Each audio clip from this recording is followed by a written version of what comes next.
Alright guys, here's a very basic Blender lesson on how to extrude faces. Check it out. I'm starting with a cube and I'm going to end up extruding the letters FX as in FX Dojo. Check it out. I'm going to switch from object mode to edit mode, and then I'm making sure that instead of being in vertex, edge, or vertex or edges, I'm going to make sure I'm in face mode with the top face selected. Okay, I want to first extrude a letter F, so I'll hit the letter E, make this a little bit taller. I'm going to make sure I need some subdivisions here. All right, there's a few more subdivisions, and then here's the top of the letter F, and then there's another part that I'm going to extrude out. I'm using the letter E to extrude faces. Maybe I need the bottom of this letter F to be a little longer, so I'll hit the letter G and then tap Z to move it a little bit further along the Z axis. Okay, maybe I'll hit the letter A and then GZ to just raise all these up so it's kind of aligned with the grid. Okay, I'm still staying in edit mode and I'm hitting Shift A.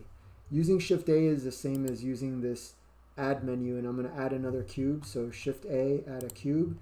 There's that cube. I'll move it over to the side with G and then X. Okay, let's move this up a little bit, GZ. I'm selecting this top face, and all I'm going to do is just move it a little bit. GZ, move it up a little higher. GX, move it across. Okay, now I'm going to extrude. Grab another face, extrude. And hey, look, I'm just making the bottom half of the letter X here.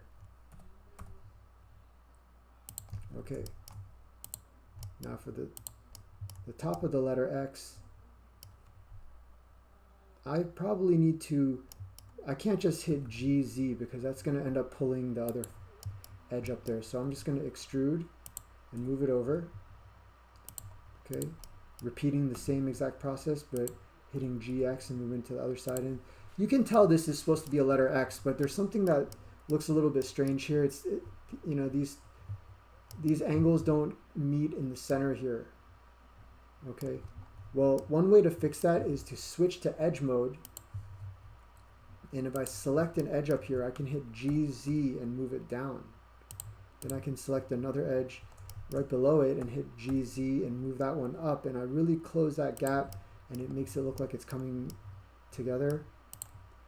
Another thing I could do is select both of these edges by holding Shift and hitting Scale to bring them closer together. However, if I hit Scale, if I just hit the letter S, it'll scale along all three axes at the same time. So I'll limit that to one single axis.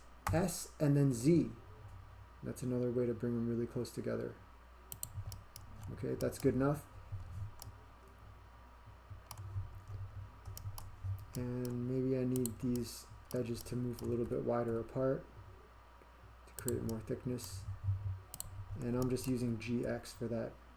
Okay, there's a lot of ways you could adjust the look of this letter X, but I think the main lesson that I want to emphasize here is you don't have to stay in face mode. You could switch to edge mode and manipulate edges. For even finer details, you could switch to vertex mode. Okay, I'm staying in edge mode here, and maybe I need these to be a little bit wider as well.